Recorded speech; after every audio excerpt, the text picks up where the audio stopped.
Pipes damaged. 784 of those pipes have already been replaced, and only 11% remaining. 100 pipes left to go back and repair. So pretty significant numbers, pretty amazing numbers there, actually, I think, by our folks and the work that's been done. So we could not have done that without the help of the different entities that you see here on the screen, with 326 contracting firms, 61 consultants. At the height of the storm, we had over 2,000 DOT employees that were working this storm, and as of 2 weeks ago, so this number would be a little bit higher at this point, but we've already worked over 1 million man hours, and that's just DOT employees.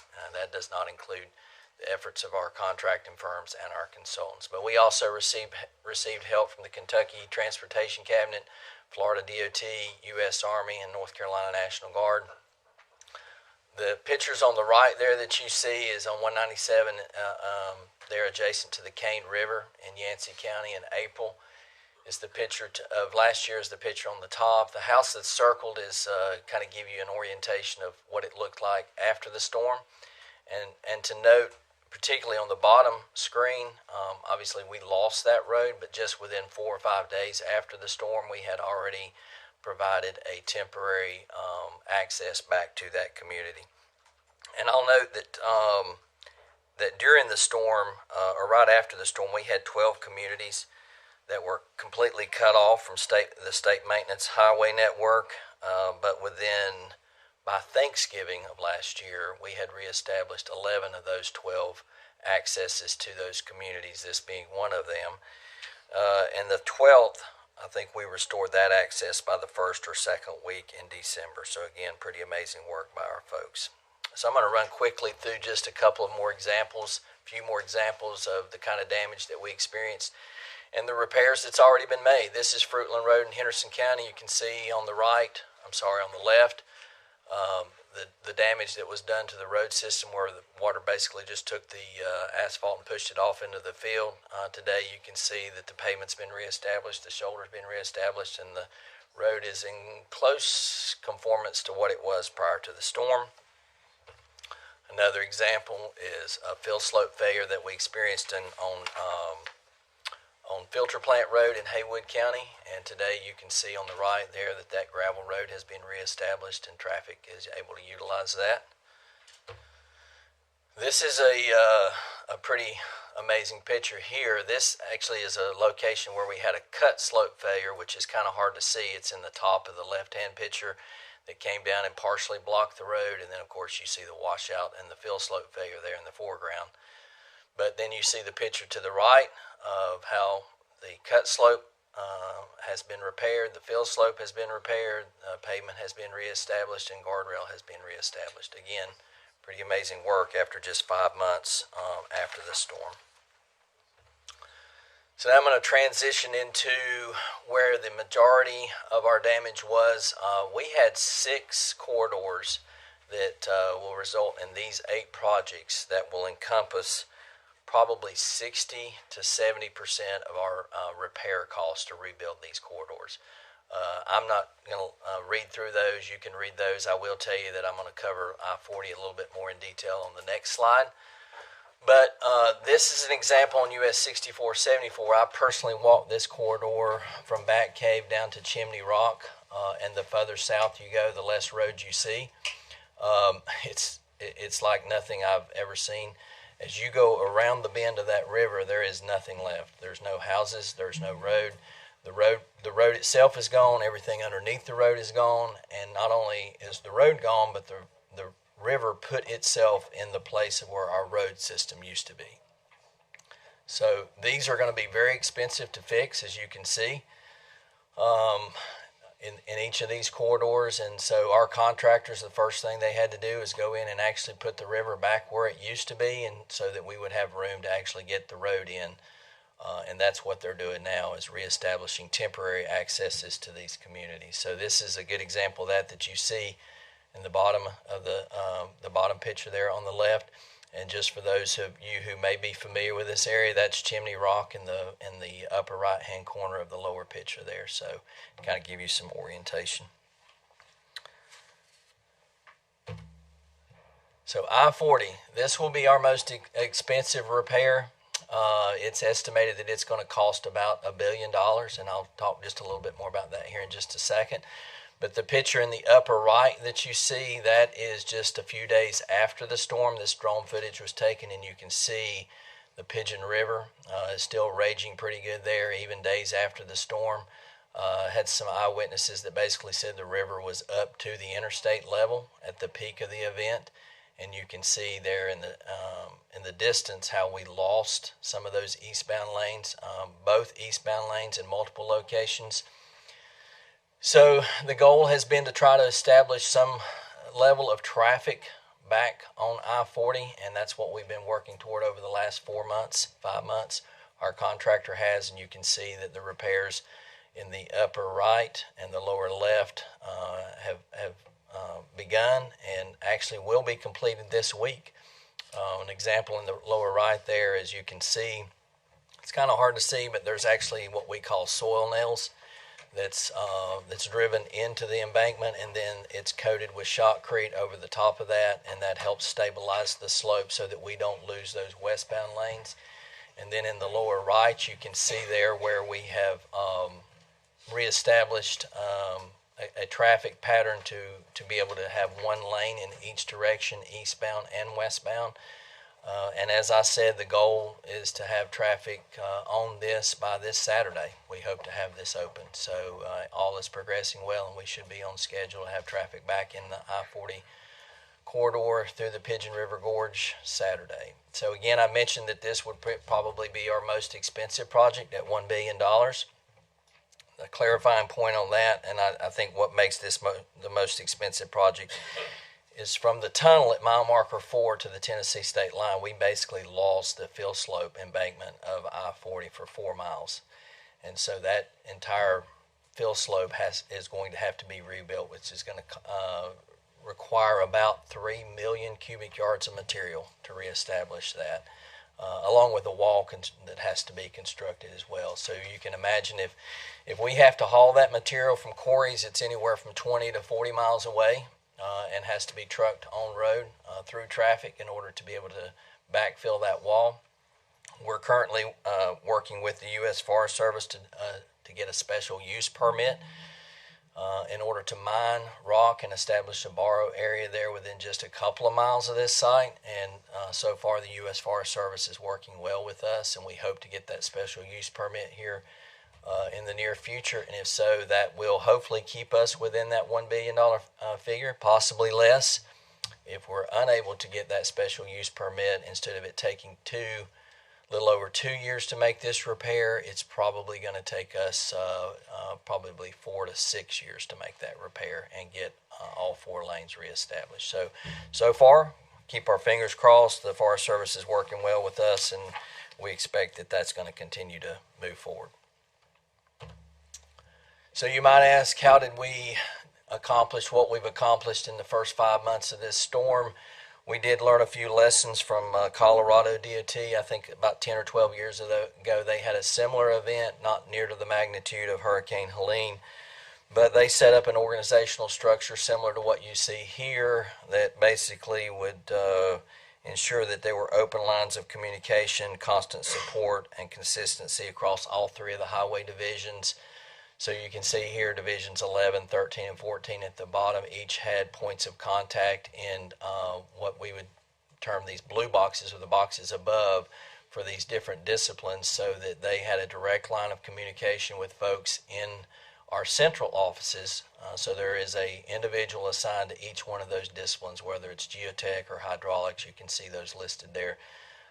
And each division had that subject matter expert that they could contact with any questions that they might have related to their technical discipline. So there's 62 folks in all that we established as part of this organizational structure in order to move Hurricane Helene along and expedite our recovery efforts. And that's what's basically helped us get to the point where we are within 5 months, along with all the contracting partners and, of course, our DOT employees and all the help that we received from the previous folks I showed on the previous slide. I know there was a request for that we set up a dashboard. This is a mock-up of a future dashboard that we will hopefully have available to you as well as in the near future the general public. So I'll just run through this real quick and what that's going to look like. Of course, that number you see in the top left is consistent with the number I showed before with the number of damaged sites. And then the number to the right of that, $4.9 billion, is our estimated, preliminary estimated damage cost. Those are estimates that were done early in the storm. The graph that you see just below there shows the number of sites that have been completed. Just over 31% of the total sites have been completed thus far. We do expect that number is going to jump pretty significantly over the next 2 to 3 months. Once we get warmer weather and we can start putting down asphalt and pavement markings, then we expect that number to hopefully jump to maybe 60 to 70% here in the next couple of months, because a lot of sites are already complete. It's just that it's waiting on asphalt and pavement striping. The numbers below that, you may ask, the 6822, why is that lower than the 9370? Well, those are total rebuild projects. So for instance, the corridor projects that I talked about, on any corridor, they may be 100 or 150 different sites within that corridor. And so these are projects and not specific sites, and that's the reason the number is lower. And then the same thing on the 4.14 versus 4.9.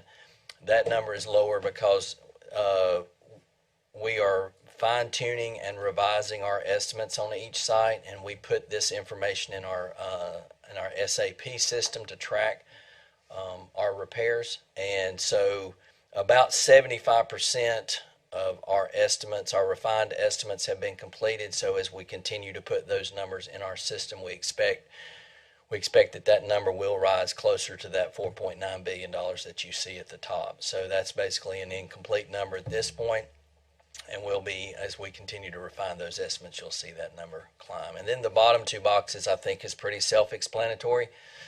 Up to this point, we've expended almost $432 million on this storm. To put that in perspective, the storm that we had previously, storms that we've had previously, the most expensive one was $250 million.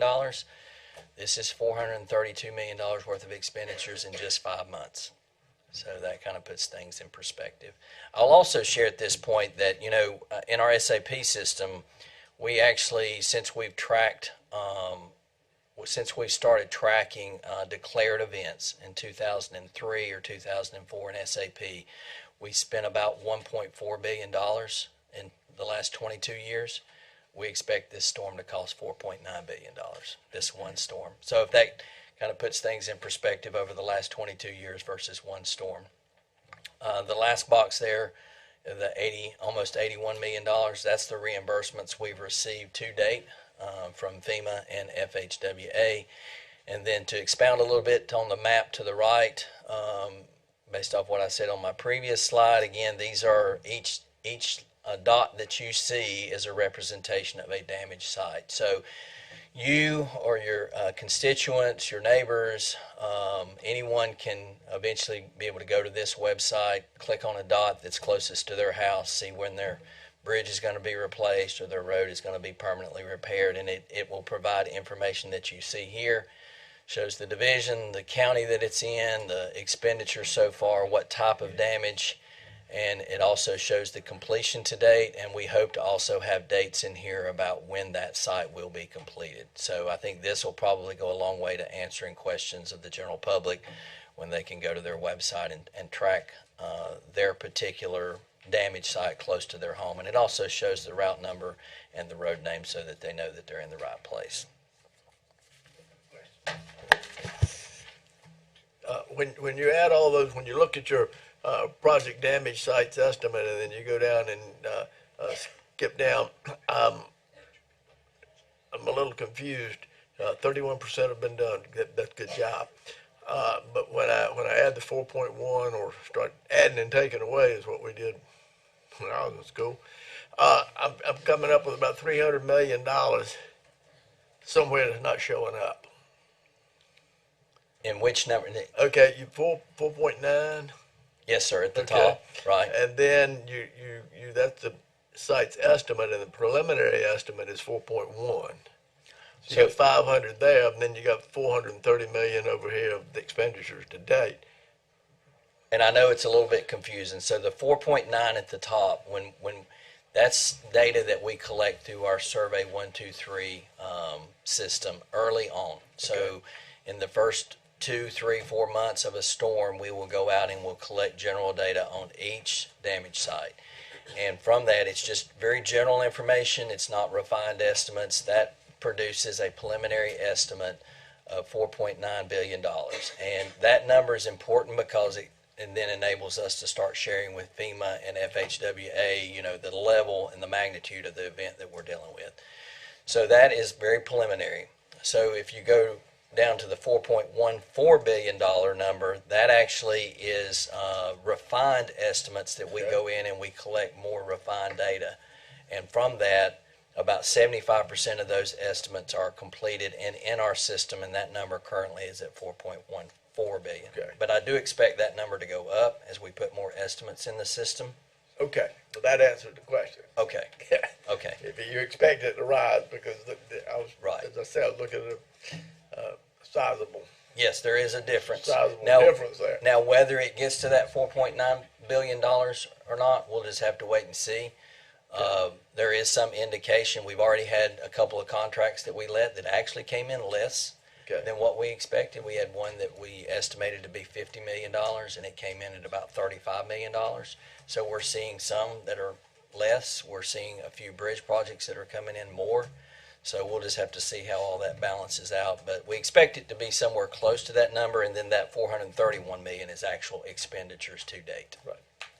Okay. Thank you. Yes, sir. And then the last slide I'll show, I think this is a good transition to our Chief Financial Officer, Mark Newsom, who's going to come and delve a little deeper into the financial aspects of this storm. But this slide here shows as of now the current reimbursement rates provided by FEMA and FHWA for these storms. We believe that our state match requirement for state dollars that will be required for DOT to completely recover from this storm is around $1.4 billion. That's what will be required in state dollars. Without help of our legislative partners, the most likely funding source for this state match is our General Maintenance Reserve Fund. And most of all of you, I'm sure, are quite aware that our General Maintenance Reserve Fund is our most flexible fund that's been stood up for us, and that's how we accomplish all of our maintenance operations. And so if we have to defer $1.4 billion in maintenance activities over 3 to 5 years, you can see that our system will degrade from a current route score of 83, which that 83 is represented in the picture that you see there on the top right, to a route score in 3 to 5 years. We'll see a degradation of our system to 71, and that is a representative picture of a 71 score on our route system, in the picture that you see there in the bottom right. And I'll just end by saying that if we don't receive the state match funds to offset the use of these GMR funds, and maintenance has to be deferred, we do expect that the future year cost will be $3 billion to reestablish our system to its current maintenance condition of 83. And that's only if the work that we complete or could be completed within 1 year. Obviously, if it takes longer than 1 year to go back and reestablish that $3 billion number is going to rise due to inflation and cost to further restore our system in the future. So with that, I'll turn it over to our Chief Financial Officer, Mr. Newsom.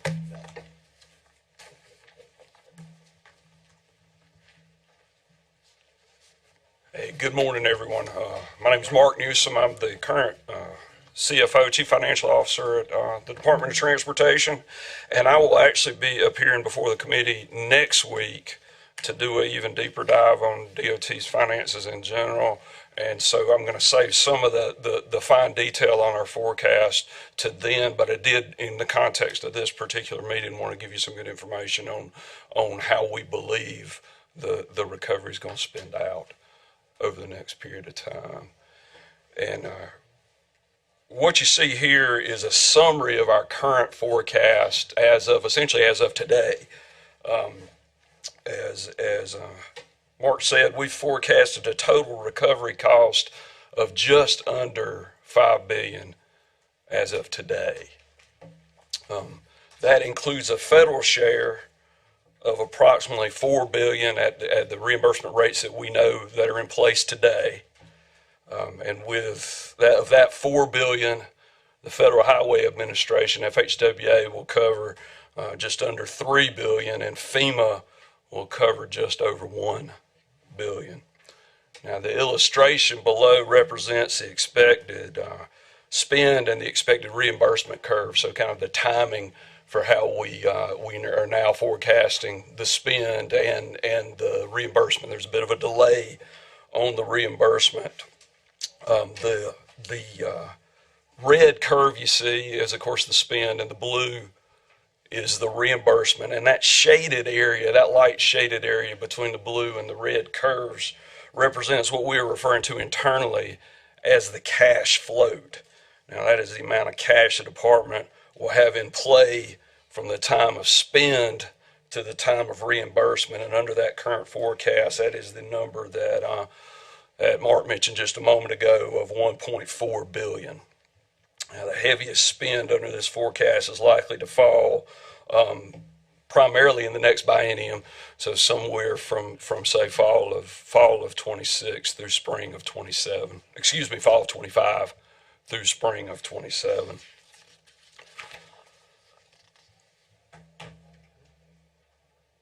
The state share there, so the cash, that 1.4 is our cash float. The state share, so the exact state match, we're estimating at $917 million at the moment, with the cash float topping out at just over $1.4 billion, and looking at a max monthly spend in the $200 million range. Now, our next slide will show you the numbers to date, which do tie back to the slides you saw earlier, but gives you just a little more information. As of last Friday, we had spent approximately $432 million, or the department had spent approximately $432 million on the recovery. And that represents about 8.5% of the total forecast. And in the graphs below, you can see how that spend breaks down both by division and by category. In the early months of the spend, we had much more internal labor going, but we have moved over to the bulk of the payments are going out to industry and to our contracted partners, and then the bulk of the cost, a little more than half, is located in Highway Division 13. Through last week, the department had received approximately $81 million in federal revenue associated with the storm, with the FHWA and FEMA breakdown that you see here. We are expecting more this week, and we will, over the life of this recovery, we will likely see cash coming in on a if not weekly basis, several times a month for us. And I believe that concludes, Mark, does that conclude our, Helene, is that timing wise good? Works out for me. Okay, That works perfect. great. Thank you, sir. Sure. All right, at this point, if you guys have questions for that presentation, raise your hand. I'll put you in the queue, and then we'll come back to that at the end if we have time. So, got you, Mr. Chair. Got you, Mr. Chair. Anyone else? Got you, Representative Bud. Adams, got you. Anyone? Got you. Got you, sir.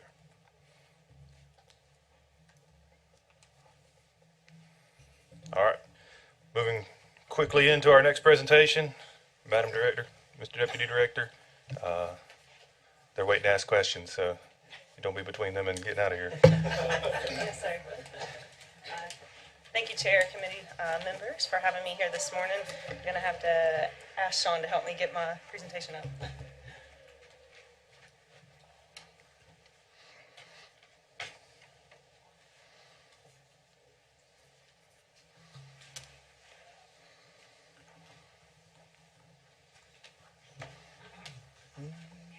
I can see you.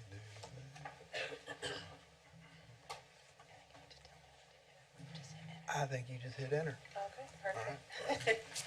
All right, thank you. Good morning. Thank you for having me here this morning. I'm Lee Wing, the Director of Planning and Programming for DOT.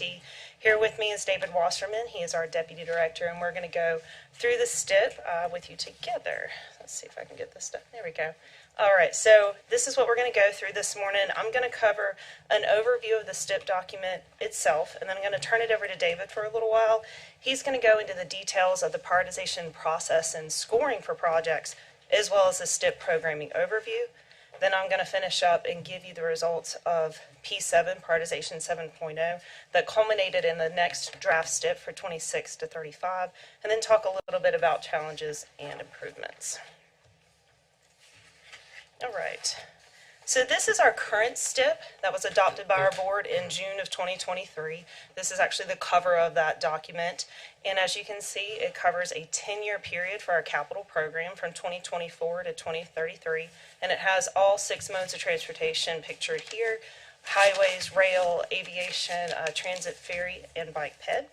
So, Mark Gibbs and Mark Newsom both touched a little bit on the highway fund side of the house. There are 2 other major funding pots for DOT that we get our revenues from: the Highway Trust Fund that is appropriated through you at the General Assembly. Those are our state funds, as well as our federal aid funding, and that is appropriated to us through an authorization act. Our current authorization act is, you've heard it called both things, IIJA and BIL. So it's the Infrastructure Investment and Jobs Act, or Bipartisan Infrastructure Law. We are currently in year 4 of that 5-year act. And the funding comes to us from the federal government in multiple different funding pots. I won't go into all of those details, but they all have their own various eligibility requirements for us for that capital program. So since we get funds from both the federal and state governments, we have statutory requirements that we must maintain and follow. So on the federal side, it tells you that you basically need to have anything that's going to be using Title 23 USC or Title 49, so basically FHWA and FTA in a nutshell. It has to span a 4-year period at a minimum, and we need to make sure that we're updating it every 4 years. At DOT, we typically do that every 2 years to make sure that we're getting that up to date on the correct cycle. We need to make sure that we are fiscally constrained by year per federal regulations. And of course, we need to make sure that we're matching the NPOs, TIP, the MTIPs, and including input from our RPOs. And as always is good practice, but it is required that we have public input opportunities on our STIP document. On the state side, we must follow the Strategic Transportation Investments Law, or STI law, when we are choosing what projects we are including into our capital program. And that's what David's going to go into a little bit more detail in a few minutes. Per state law, it actually spans a 10-year period, and we must be fiscally constrained in both the first 5 years and that full 10-year period, and that's per funding tier. We're going to talk about those funding tiers in a minute as well. So we also have STIP amendments. We like to say that the STIP is a living, breathing document. So as soon as it gets adopted, something's obviously, inevitably going to change. You're going to have some, schedules may move around, scopes, costs, things like that. So we have an amendment process, and it has a 30-day review period. It goes to our board on agenda item N as a handout 1 month for informational purposes, and then the next month we're asking them to approve those amendments. So here's kind of the big picture, 3 different types of projects we have in the STIP. That first section are the projects selected through our prioritization process. There's those 3 funding tiers you probably hear a lot about: statewide mobility, regional impact, and division needs. But we also have alternate criteria, things that it wouldn't be appropriate to send through that prioritization process. They have their own selection criteria. Things like bridge replacements, interstate maintenance, and safety. They are selected in a different way, but they are funded out of the applicable funding tier. The others down here at the bottom, they're funded out of the division needs category. They also have their own, selection criteria. Things like MPO, we call it direct attributable. It's those fundings that go to the TMAs, those MPOs that are greater than 200,000. We call those direct attributable. Highway road crossings, economic development, things like that.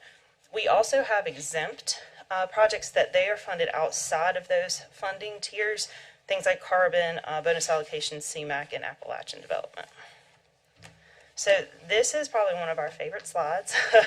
We call it the bucket slide. So you'll often, and I'll probably do it here today as well, we call them funding buckets.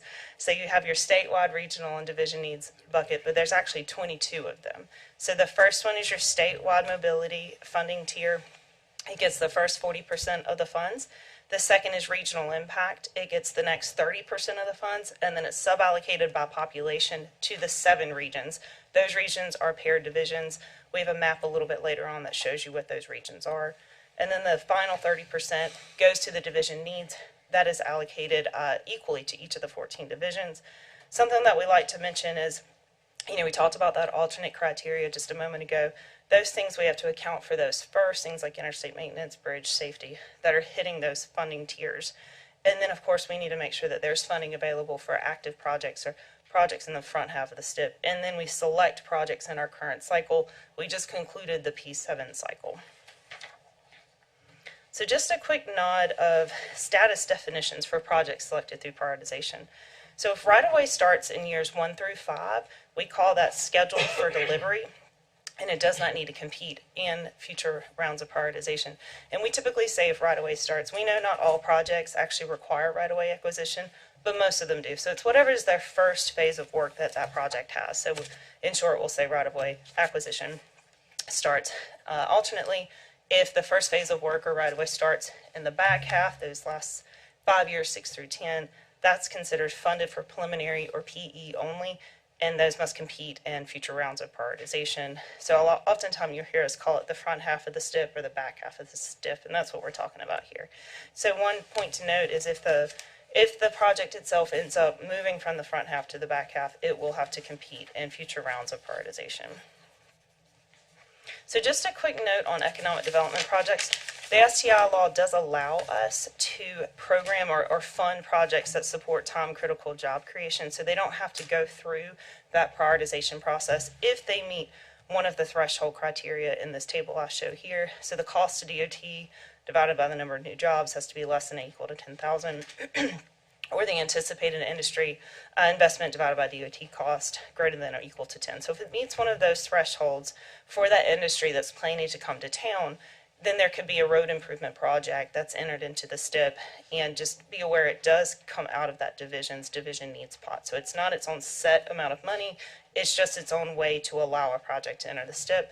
It is capped at $10 million per project.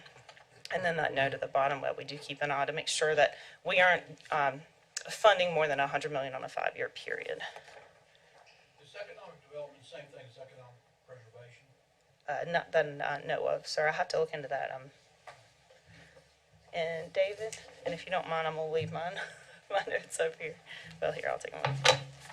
So I'm gonna turn it over to David for a little while for the next 3 sections. Thank you. Good morning, Mr. Chair, co-chairs, members of the committee. Happy to be here today. I'm David Wasserman, the Deputy Director of the Division of Planning and Programming. I'm going to talk to you today about the state's project prioritization process. So Lee mentioned the STI law, or the Strategic Transportation Investments Law. This defines how the department selects and funds capital transportation projects across the state. The law defines several things and also calls for the use of a work group to make recommendations to the Board of Transportation on other elements. So specifically, the law defines the funding categories that Lee mentioned earlier, the statewide, regional, and division buckets, as we say. The eligibility of projects within each of those buckets. The law also defines the highway scoring criteria names, along with several other funding constraints that the department must consider.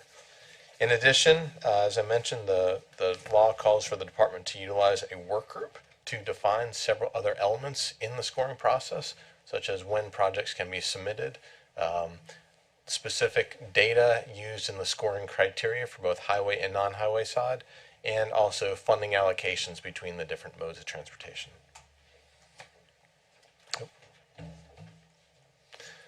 So as mentioned, the law defines the eligibility of each of the 3 categories of projects. Statewide mobility, so this is where 40% of the funds go, and in this category here, It's the projects that are eligible are primarily highway projects, and on the highway side, you have your interstate routes or your projects along your interstates, projects along your national highway system routes as of 2013, projects along military routes, or the STRANET as it's officially called, along with toll facilities. You have projects at the major commercial service airports in the state, and those projects are subject to a $500,000 per project per year cap, and along with projects along Class 1 rail corridors as well. In the regional impact category here, the eligible projects includes those on other U.S. and NC routes not in the statewide category, projects at other commercial service airports, a smaller airport subject to a $300,000 per project per year cap, along with projects on public transportation, ferry, and rail. And lastly, in the division needs category, essentially all your projects along secondary routes, county routes, are eligible only in the division needs category, along with projects at general aviation airports, and those are subject to an $18.5 million cap per year across the state. You can see there's bicycle and pedestrian projects. These are only eligible in the division needs category. And then there's some other projects for all other projects in public transportation, ferry, and rail corridors as well. So Lee mentioned a map showing how the state is paired up with the different divisions in the state. So here, map shows all 14 highway divisions across the state and how they are paired to form a funding region. So you see here on the top right, divisions 1 and 4 form Region A, versus in the middle part of the state, you have divisions 5 and 6 forming Region C, which essentially spans from Virginia all the way down to South Carolina. And if you go in the far western part of the state, you have divisions 13 and 14 forming Region G. So as mentioned, the STI law calls for the department to utilize a work group to essentially develop and continually improve the prioritization process. And on that work group, we currently have 26 official members, and of the membership there, no more than half the official members can be DOT. And the law specifically calls for the work group to have 4 representatives from the metropolitan planning organizations, 4 representatives from the rural planning organizations, and those members are selected by a group of their peers. Law specifically mentions the Metro Mayors Coalition, League of Municipality, Regional Council of Governments, and Association of County Commissioners as well. The department has worked with the NC Rural Center to become part of the work group. And then, as mentioned, DOT cannot have more than half of the staff members on the work group, and we do have several division engineers represented from our non-highway modes, along with other DOT subject matter experts. The work group also has advisory members to help in the discussion throughout the work group process. And I will say that the work group operates on a consensus basis, essentially meaning all representatives must come to agreement on the decisions that are made. And this has been the process all the way since 2009, when DOT used a work group as part of the Prioritization 1.0 process. It's been a while, and since that time, there's only ever been one vote taken, and that was in 2013. So consensus is really important to making decisions with the work group. So if I had to show you one slide on the scoring process, it would be this one. This kind of outlines how the scoring process works. It's an iterative process. So initially, projects are submitted to the department by MPOs, RPOs, and divisions, and those are the only entities that can submit projects for the funding for the STIP and through the prioritization process. And those projects go to our Strategic Prioritization Office of Transportation, affectionately known as SPOT. And here the SPOT officer reviews them for eligibility. They look at the data and then ultimately calculate the quantitative scores. So each of those buckets, the statewide mobility, regional impact, and division needs, have a quantitative component here based on data, and I'll talk about that here in a second. So once the scores are calculated, then the results are turned over to the STIP unit, and then here's where the STIP unit programs the first set of projects in the statewide mobility category, again, where 40% of your funds go to. So essentially, The STIP unit takes the result of the scores and goes down the list in descending score order till the funding runs out. And then once that happens, those projects that did not make the funding cut in the statewide category, they're now eligible for funding in the regional impact category here. Now, what's different about the regional impact category is that there's an opportunity for locals, the locals being the MPOs, RPOs, and our divisions, to provide input in the form of local input points to identify priorities. And so those entities provide the local input points subject to their approved local input point methodology to the spot office. Then the spot office then calculates the total scores, turns it over to the STIP unit, and then the STIP unit will then program projects based on funding availability in each of those 7 funding regions that Lee mentioned earlier here. Similarly to what happens after the statewide programming, projects that don't make the funding cut in the 7 regions, they are then eligible for funding in the division needs category. And here we like to say it's rinse, lather, and repeat, because the MPOs, RPOs, and divisions also provide their local input points subject to their based on their approved methodology.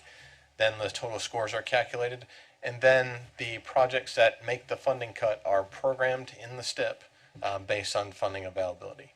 One thing that's very unique about North Carolina is that in this process, when we program projects, we select projects for funding, we have to go down the list based on score. We cannot skip projects, and we're the only state in the country that has that. Question here. Hold it till the end. Thank you. So that is very unique. Now I'll talk about the actual scheduling of projects in a minute here, how that differs slightly. I will say in the statewide mobility category, the score is based 100% based on data. In the regional impact category, it's 70% based on data and 30% based on local input, those local input points that I mentioned. And that local input is split evenly between the MPOs, RPOs, and the divisions. They each have, if a project's in a planning organization, it has 15% of the weight, and 15% of the weight for the divisions. And in the division needs category, 50% of the score is based on data, 50% of the score is based on the local input. And again, that's evenly split between the divisions and the planning organizations. So let me get into a few more specifics about the prioritization process. And so the law mentions, as I mentioned earlier, the law specifies the names of the highway criteria that can be used in the scoring process. Essentially, the department and the work group needs to define each of these criteria along with considering them and how they're going to be applied in the scoring process.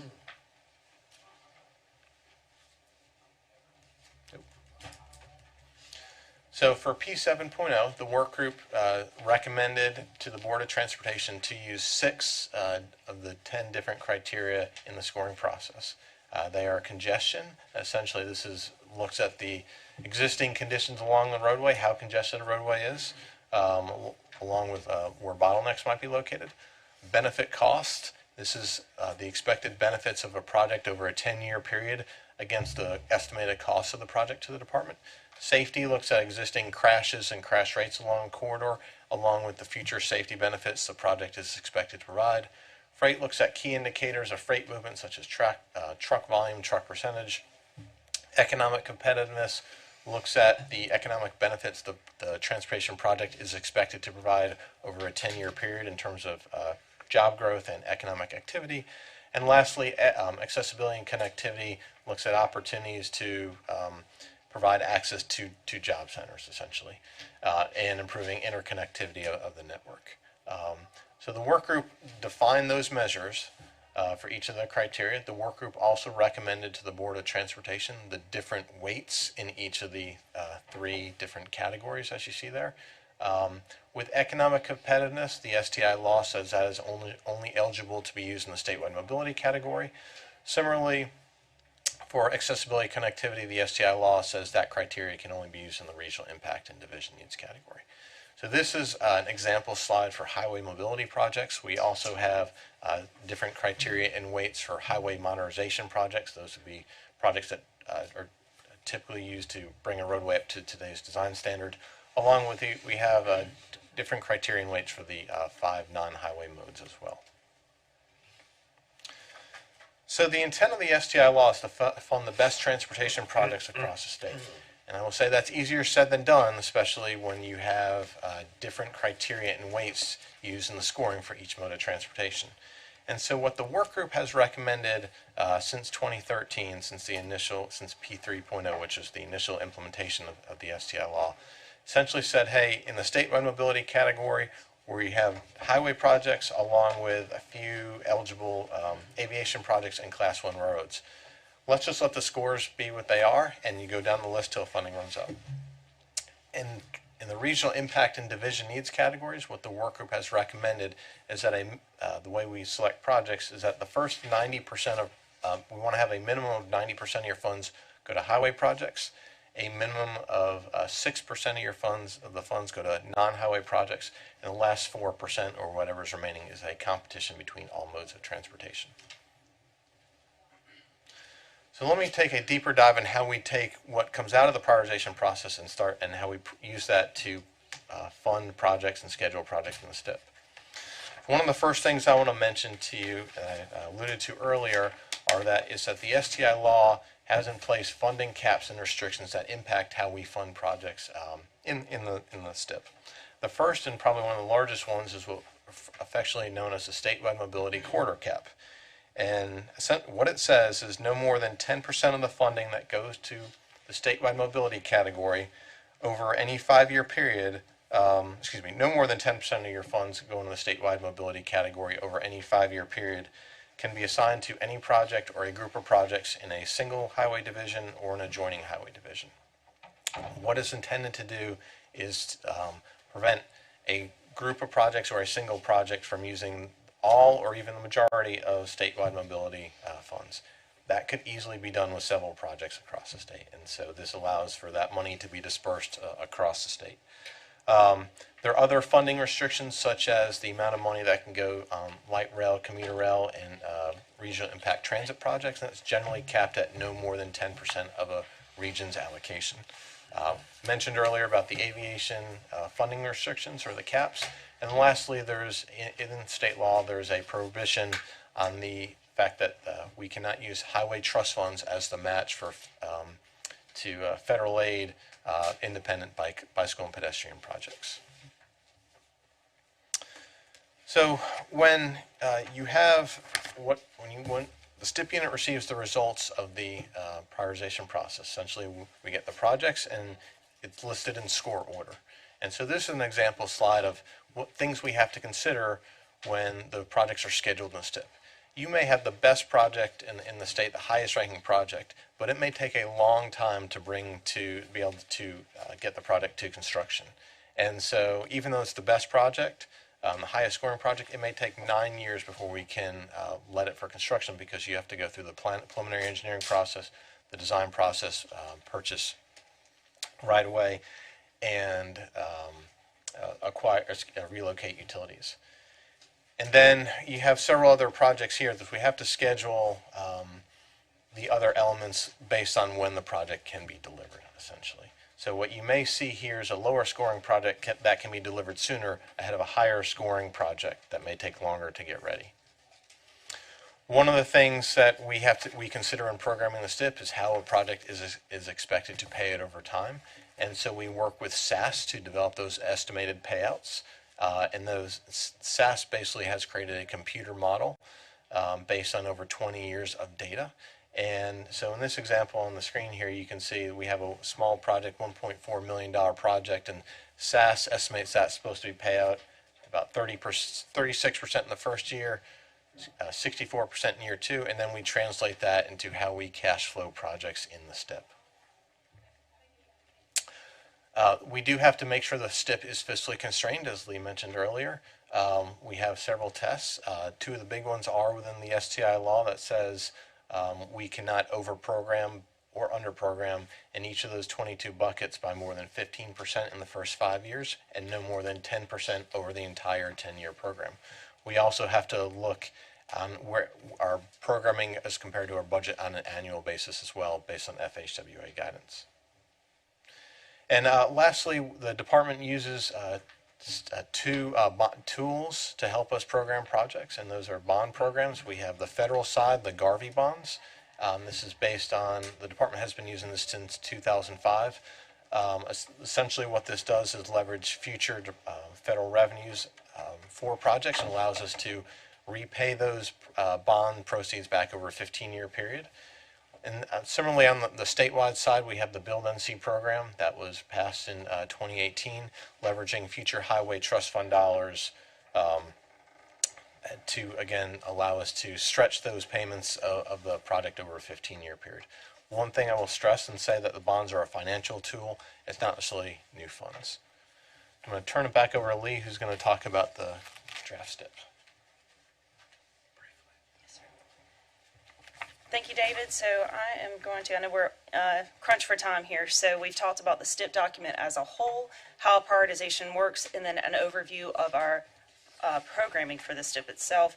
Just a quick nod to where we are in the schedule. We are still operating under our adopted STIP, that 24 to 33 STIP, but P7 is culminated in our draft 26 to 35 STIP, and we're in that public comment period, and we've already started P8 to develop that next STIP.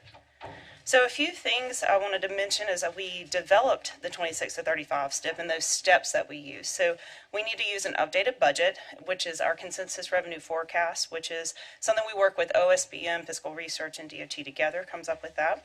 We also account for inflation. So this cycle, our board adopted to account for inflation, reserving off the top approximately $5 billion. That came from a 5% compounded annually years 1 through 5, and then a flat rate of $500 million per year for those last 5 years. And we revisit that topic each STIP cycle. We made sure that all of our cost estimates were up to date, adjusted existing schedules based on funding availability, which I'm going to talk about on the next slide, and then selected new P7 projects where funding was available in those STI categories. So then we released that 26 to 35 STIP at the end of January. So I mentioned we had to make some adjustments on schedules for existing projects. So here are some of the data points that were used and considered when we were making those adjustments. Where is the project in its delivery process and its development process, preliminary engineering, how much, have we started right-of-way acquisition, where are we with that? And then this is what we call seniority ranking. This is a data point. If the projects are still there from, say, the P3, P4, P5 cycle, we took those oldest to newest, highest to lowest. We sent those out to the POs and divisions and said, we're going to use this as a data point in this order, unless you say that you may want to look at this in a different way. And if you agreed, let us know, and we can, shuffle those around. And so some of them took us up on that collaboration and did submit that to us as a data point, kind of adjusted from that seniority approach. Certainly some other things that were considered: construction sequencing of adjacent projects, the project cost itself, and did it have a recent increase, and federal discretionary grants, since those have very strict delivery guidelines and requirements. Funding availability in both the 5 and the 10 year that David and I both mentioned before, and then making sure that we had enough time to acquire that right of way and relocate those utilities ahead of construction beginning. So here's the summary of P7 that culminated in our draft 26 to 35 STIP. The STIP itself has about 2,000 projects in it. The P7 competition resulted in nearly 100 projects. You can see how they're broken down here between the statewide, the regional pots, and the division needs pots. But due to cost escalation, some of the schedules were delayed because we had to ensure that we have fiscal constraint that is required by those state and federal laws that we've gone over with you. About 70 projects that are currently scheduled for delivery in that front half will be funded for PE only. They will be in the back half of that next STIP, so they will recompete for funding in the next prioritization cycle, P8. And another 130 projects that were in the back half, those last 5 years funded for PE only, are no longer funded in the STIP. They can compete in future rounds of prioritization if submitted. And then just a couple more slides here.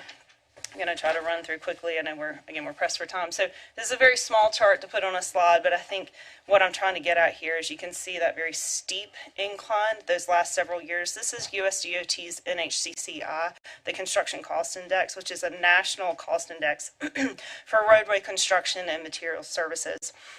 And as you can see, it has increased quite significantly in just the last 3 years as compared to several years before that. First year is 2003. Our bid data is showing that we are experienced similarly to this national trend. This is construction, but we've also seen right-of-way and utilities increase as well. So we have done some improvements to our cost estimation processes and made sure that we were modernizing them with the times because we were reflecting that same steep curve. And you can see some of the improvements here. I won't read them all to you, but we used AI in our process automation to try to modernize that to make sure that we were being more nimble. This refined process helps us estimate by work type better, and especially that our cost per mile estimate has been overhauled to estimate better with the conceptual designs. At the end of the day, this is improving our cost estimates in the STIP because we want to have more confidence with those cost estimates. We understand that that is increasing the cost estimate, but we want to have more confidence in what we're putting in our STIP. So this is my last slide. I know I've kind of run through this very quickly. But we continue to have needs that outpace revenues. So that 67% for that NHCCI was in a 3-year period compared to the 22% in the preceding 14 years. And then just for comparison, there was $144 billion worth of projects that were competing in P7. And just for comparison, the total available for the entire 26 or 35 STIP is approximately $33 billion. David touched on the bond program. We think one of the improvements could be, I don't know how familiar you are with the Build NC legislation. We are very thankful for that, and it is a very helpful tool for us. One of the things we thought about as far as being a little bit more helpful to the program would be to remove the allocation distribution requirements. The bond program sets a certain amount of bonds, and then they divvied up half regional, half division, suballocated by population per region, and then divvied up amongst the divisions equally. As we progress through time and do more and more sales, it becomes a bit more difficult to pick the right projects because there may not be the allocation available to do those bonding. And then we thought it might be nice if we could have it evergreen just like we have with Garvey instead of an expiration date. And that is all I have. I'll turn it back over to you, Chair. Thank you.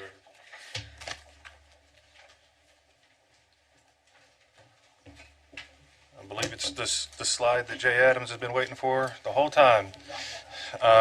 Anyone else that wants to be put in the queue for questions on the STIP? Jay, I've already got you.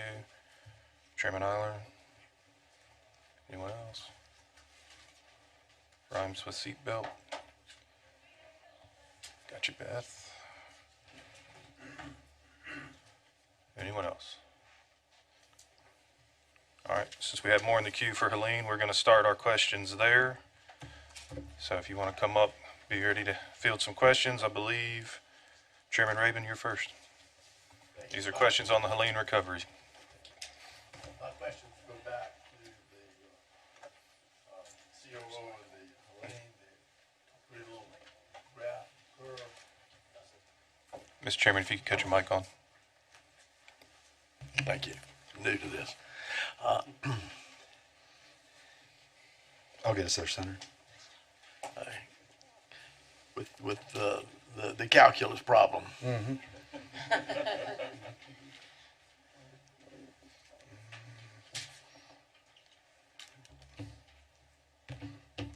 There you go. Yes, sir. That is a great graph, by the way. And I understand the Mr. Chair, pink shaded area to the left. Chairman, can we come back to that? That's on the STIP, I believe. No, Okay. that is, no.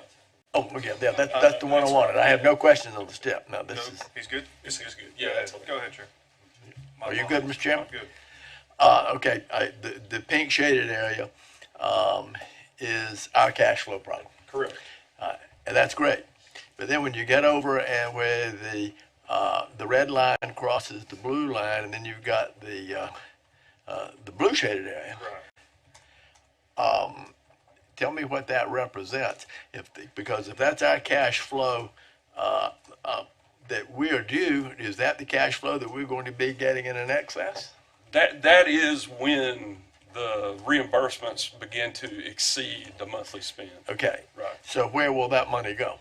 It will go back to replenish the So that's highway going to pay fund. us back. Mhm, And right. so if we had a graph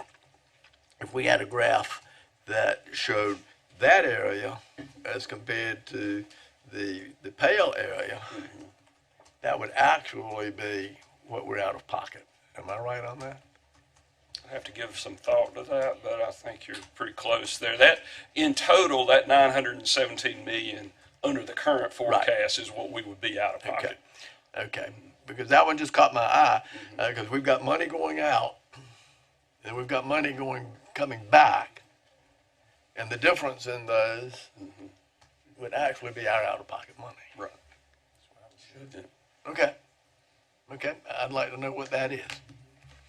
The I mean, out-of-pocket for planning total, purposes, yeah. like for the, Yeah. is that state share is listed there. So the 1.4 is the max cash that's gonna go out under this model, and the state's portion of that under the current reimbursement rates that we know of would be the 917 million. Thank you. Mr. Chairman, will you just keep talking, or you want me to ask you to ask a question to follow up? I don't know how you guys do that. I'll get you back in the queue. Okay, All right. because I wanted to ask another question on that. Chairman Lazar?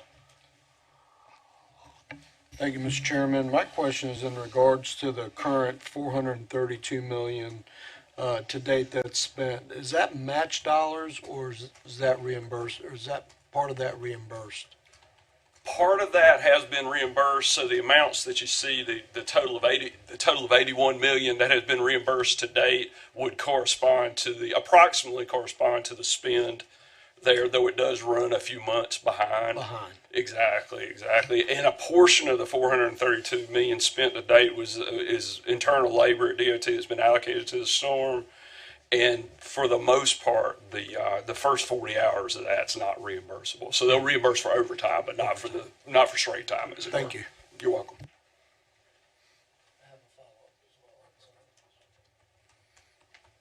All right, Representative Adams? I guess my question is less about the financial part of it, but about resetting or assessing capabilities and how they'll be prioritized, and the focus being repairable sites, population, and economics. I mean, where do you focus your attention? I mean, there are some roads that are in remote areas that are not very seriously damaged, to which you could pay attention to. On the other hand, there are other roads that are more seriously damaged, but they address population areas or economics. How do you prioritize according to those things? So our first and foremost priority was to reestablish access to every community, which we did. And so beyond that, we go and we start looking at every road where there's limitations on the access. And so if that limitation is severe enough, we would focus that. For instance, the corridor sites that I mentioned, I-40 is a good example. Right. That's the one that's going to carry the most traffic, that has the most impact to commerce and everything else. So that's a very high priority, but at the same time, we have contract and consultant resources that can be focused on those other corridors at the same time.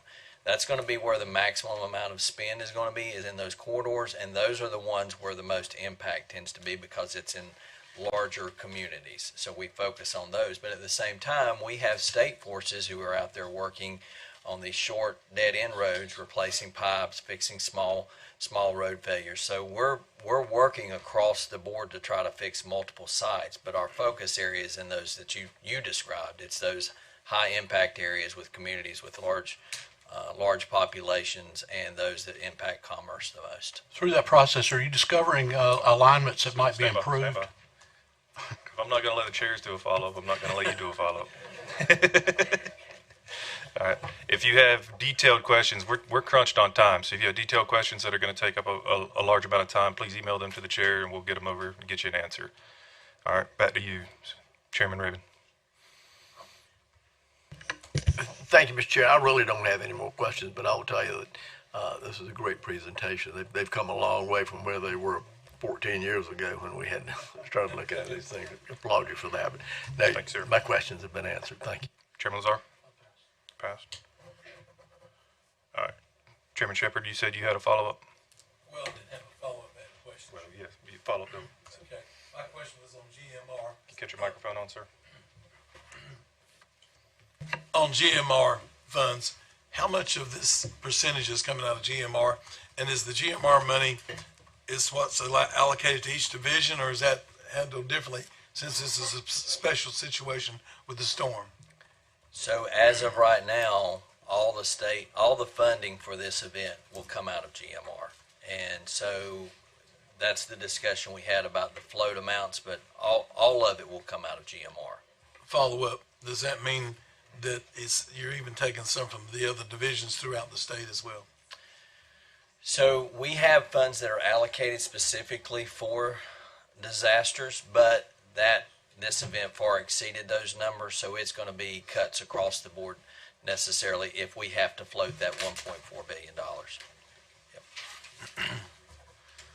right, we're sitting on about 7 minutes, so I apologize if you didn't get your question asked in that.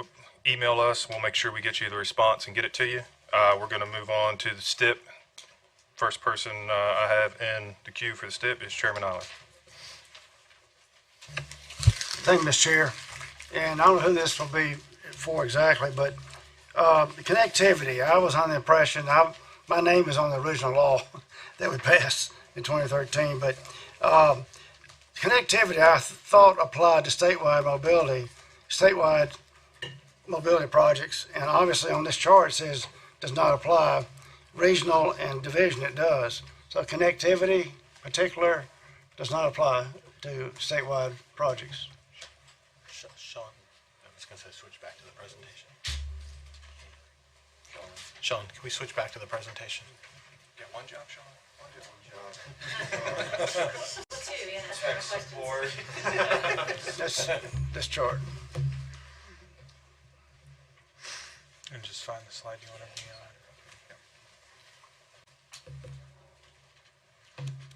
Let's see.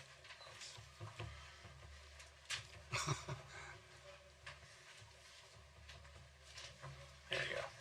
That one. Okay.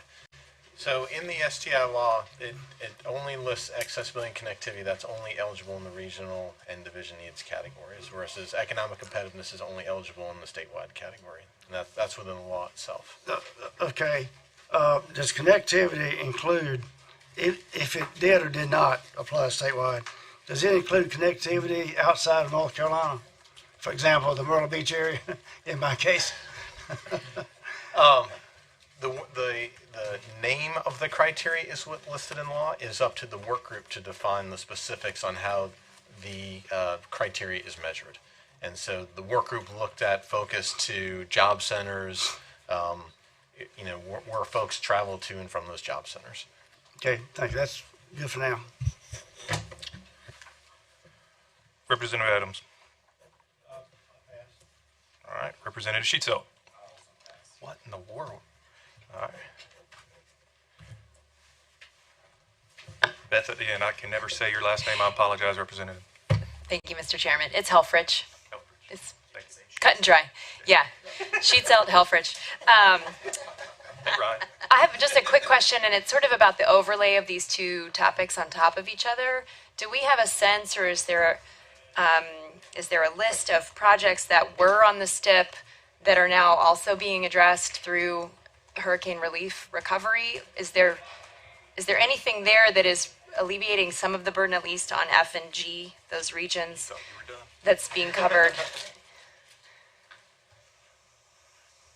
So there's actually very few. I can think of one, and there may be a couple of others. Like, for instance, there was an interchange project in Buncombe County where there was a bridge that was washed out, and so we had to expedite that portion of that STIP project in order to replace that bridge, because it didn't make a whole lot of sense to replace it with other funding.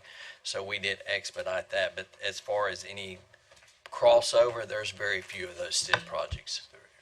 And that includes deferred maintenance as well? Sorry. I can answer that offline. It's okay. All right, we got just a brief second. I'm coming back to Representative Budd briefly.